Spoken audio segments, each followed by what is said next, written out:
Hi friends, ఈరోజు నేను చాలామంది వర్షాకాలం, చలికాలం వచ్చిందంటే కాళ్ళపాగులతో బాధపడుతుంటారు. కాళ్ళపాగులు తగ్గించుకోవడానికి సింపుల్ చిట్కాను మీకు ఈ వీడియోలో చూపించబోతున్నాను. మీకు ఈ వీడియో నచ్చినట్లయితే ప్లీజ్ సబ్స్క్రైబ్ చేయండి, లైక్ చేయండి, కమెంట్ చేయండి.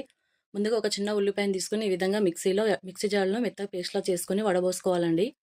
ఈ విధంగా వడబోసుకొని ఉల్లిపాయ రసం తీసుకోవాలి. 1 టేబుల్ స్పూన్ షుగర్ వేసుకోవాలి. 1 టేబుల్ స్పూన్ బేకింగ్ సోడా వేసుకోవాలండి.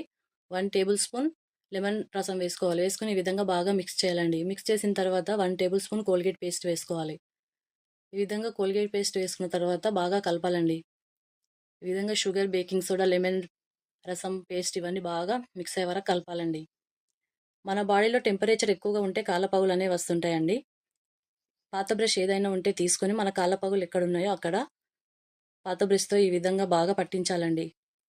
ఈ విధంగా 10 నిమిషాల పాటు బాగా మర్దన చేయాలండి. కాళ్ళపాగులు అనేవి క్లియర్ అవుతాయండి. ఈ విధంగా వీక్లో ఒక 2-3 టైమ్స్ చేశారంటే కాళ్ళపాగులు తగ్గుతాయి.